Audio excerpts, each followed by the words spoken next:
রবির সঙ্গে কাদম্বরীর একদিন তর্ক বেঁধে যায় পাখি পোষা নিয়ে। ধনী ঘরের বউ মেয়েরা আজকাল বারান্দার খাঁচায় পাখি ঝুলিয়ে রাখেন। খাঁচার কোকিলের ডাক শুনলে রবির অসহ্য লাগে। কোথা থেকে একটা চীন দেশের শ্যামা পাখি এনে পুষতে শুরু করেছেন কাদম্বরী। রবি ঝগড়া বাঁধিয়ে দিলেন তার সঙ্গে। খাঁচার পাখির কষ্টে তোমার মন খারাপ হয় না? ওকে ধরে রেখেছো কেন? ছেড়ে দাও। কাদম্বরী জবাব না দিয়ে পাখিকে দানা দিতে থাকেন। রোজ সকালে এক পোকাওয়ালা আসে পাখির জন্য ফড়িং পোকামাকড় জোগাতে। পোকাওয়ালার সঙ্গে কথায় ব্যস্ত হয়ে যান তিনি, আর রবির রাগ বাড়তে থাকে। রবি বললেন, উত্তর দিচ্ছ না কেন? জ্যোতি দাদা কিন্তু আমার সব প্রশ্নের জবাব দেন। কিসের জবাব শুনি? সব কাজের কৈফিয়ত দিতে হবে নাকি তোমাকে? ঝাঁঝিয়ে ওঠেন কাদম্বরী। আমার অত সময় নেই, দেখছো না কাজ করছি। রবি মনে মনে রেগে যান, কিন্তু বৌঠানের কাছে নতি স্বীকার করা চলবে না। তিনিও ঝাঁঝিয়ে উত্তর দেন, কাজ নাও কাজ। অসহায় প্রাণীগুলোকে খাঁচায় বেঁধে রেখে আবার কাজ দেখানো হচ্ছে। পাখি পোষা খারাপ কাজ? দেখছো না কত আদর যত্ন করছে। কাদম্বরী একটু আপোষে সুরে বললেন। রবি ছাড়ার পাত্র নন, আজ তিনি হেস্তনেস্ত করেই ছাড়বেন। শুধু পাখি? তুমি যে কাঠবেড়ালি দুটোকে পুষিয়ে নেবার নাম করে খাঁচায় পুড়েছ। বনের প্রাণীকে বন্দি করা তোমার ভারী অন্যায়। কাদম্বরী চোখ পাকিয়ে দেবরটিকে বললেন, তোমাকে আর গুরুমশাই গিরি করতে হবে না, আমার ন্যায় অন্যায় আমি বুঝবো। একে তো ঠিক জবাব বলা যায় না। বড় হওয়ার সুযোগে বৌঠান তার সিদ্ধান্ত জানিয়ে দিলেন, কিন্তু রবির মন মানে না। এটা যে অন্যায় সেটা বৌঠান বুঝবেন না কেন? জ্যোতি দাদাকে বলেও কোনো লাভ হবে না, তিনি তো আবার হরিণ পুষেছেন। হয়তো তর্ক এড়াতে বৌঠানের মতেই মত দেবেন। রবি তখনকার মতো চুপ করে গেলেন, কিন্তু এক ফাঁকে চুপি চুপি খাঁচা খুলে ছেড়ে দিলেন বনের প্রাণীদের। তারপর দেওর বৌঠানের ঝগড়া থামাতে অবশ্য জ্যোতিকে আসরে নামতে হয়েছিল। জ্যোতিরিন্দ্রের নতুন নাটক সরোজিনী বা চিতোর আক্রমণ প্রকাশিত হয়েই হইচই ফেলে দিয়েছে। নাটক মঞ্চস্থ হচ্ছে গ্রেট ন্যাশনাল থিয়েটারে। প্রধান ভূমিকায় নটি বিনোদিনী। এই নাটকের একটি গান রবির লেখা। ভাইয়ের প্রতি অনুরাগ বশত জ্যোতি তাঁকে গান লেখার দায়িত্ব দিয়েছেন, আর রবি এই অভাবিত সুযোগ পেয়ে নিজের সৃজনী শক্তির নিংড়ে গানটি রচনা করেছেন। যদিও রবির গান লেখা নিয়ে কাদম্বরীর আপত্তি ছিল, তার মতে এই নাটকটি জ্যোতির সেরা রচনা।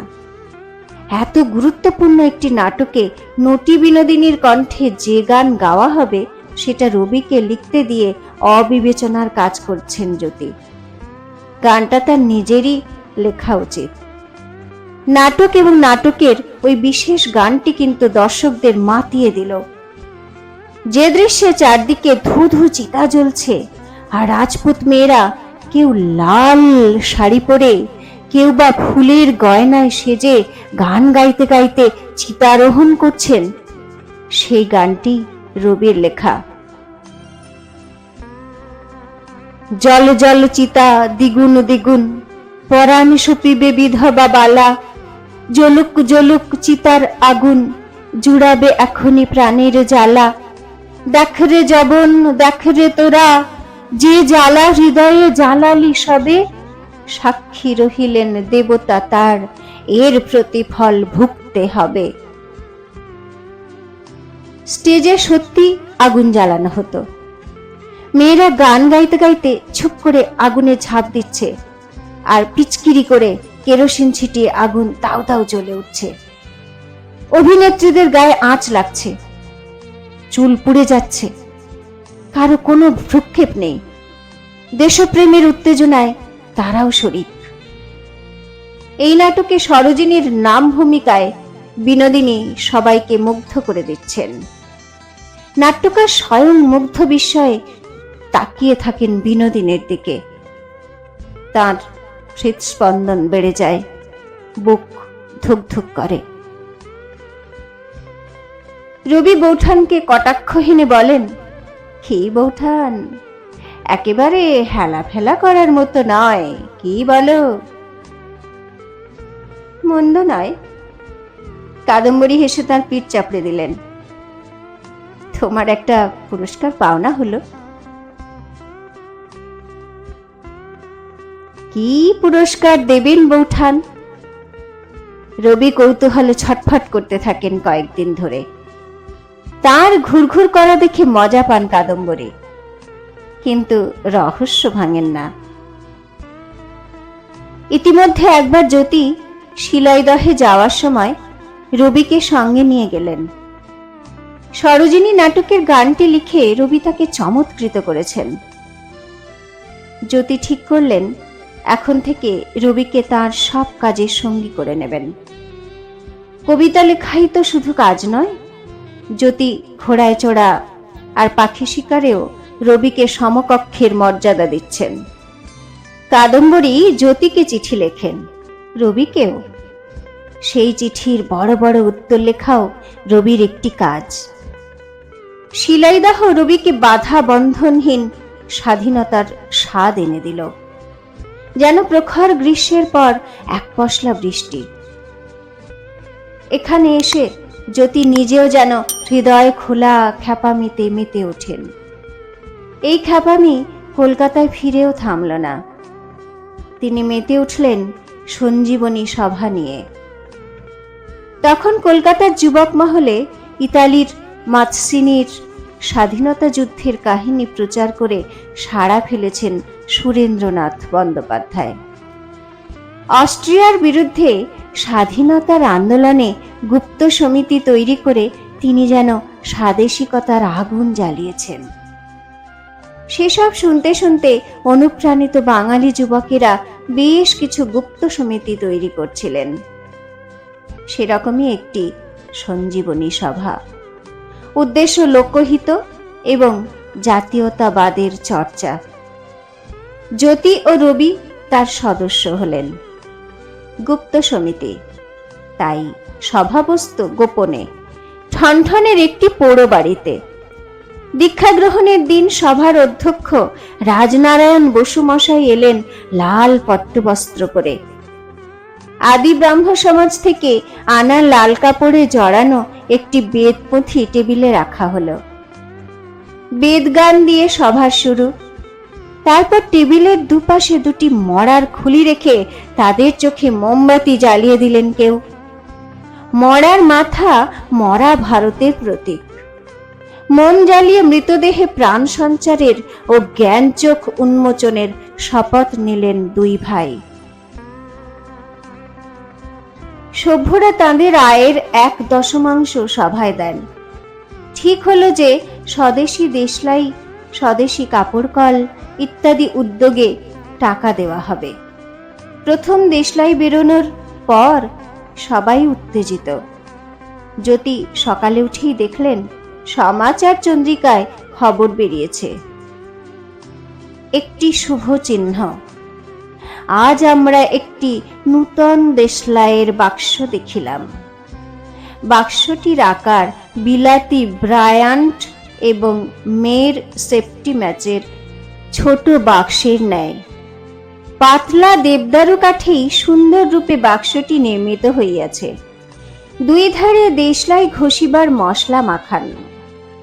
কাঠিগুলি দেবদারু কাঠের না হইয়া বাঁশের করা হইয়াছে।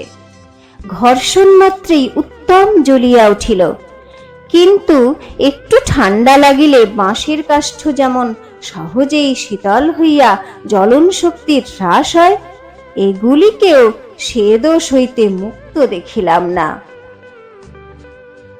তিনি উত্তেজিত হয়ে রবিকে ডেকে পাঠান। দেখ রবি, সমাচার চন্দ্রিকা কত প্রশংসা করেছে স্বদেশী দেশলাইয়ের। রবি কাঁচুমাচু হয়ে বললেন, কিন্তু বড্ড খরচ, এ দেশলাই চালানো শক্ত হবে। এরকম এক বাক্স দেশলাই তৈরির খরচে একটি পল্লীর সারা বছরের জ্বালানি হয়ে যায়। জ্যোতি আশঙ্কা উড়িয়ে বললেন, দিশি দেশলাই করা গেল তাই না কত, টাকা পয়সা যা লাগে সবাই মিলে তুলে দেওয়া যাবে, বাজারে নামুক তো আগে। কিন্তু কিছুদিনের মধ্যে রবির আশঙ্কাই সত্যি হলো। স্বদেশী দেশলাই তৈরি করতে দেনার দায়ে গাঁ উজাড়। অনেক টাকা খরচ করে যে কাপড়ের কল বসানো হলো, সেটাও কয়েকটি গামছা উৎপন্ন করে ঋণের ভারে থেমে গেল। কিন্তু স্বদেশী উৎপাদনকে উৎসাহ দেওয়া থামল না। পাথুরিয়া ঘাটার বাবু আনন্দচন্দ্র চট্টোপাধ্যায় মুদ্রাযন্ত্র নির্মাণ করলেন। বাবু গিরিশচন্দ্র চট্টোপাধ্যায় সুতাকল বসালেন। বাঙালির বিজ্ঞান চর্চার জন্য সত্যপ্রসাদকে কুপার্স হিল ইঞ্জিনিয়ারিং কলেজে পাঠানো হলো।